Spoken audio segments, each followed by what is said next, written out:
ప్రతిసారు చాయ్ తాగినంత సులభంగా అంటాడు.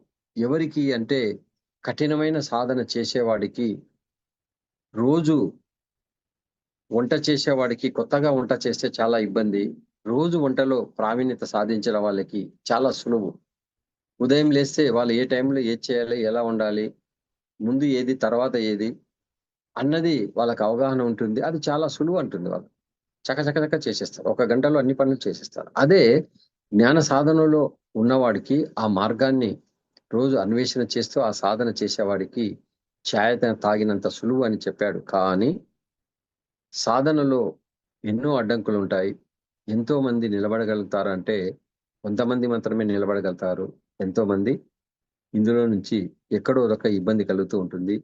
మరి అక్కడ ఏముంటాయంటే నిజంగా ధ్యానము వల్ల జ్ఞానము మనం శరీరం కాదు ఆత్మ, ఆత్మ స్థితినే మనం పొందాలి.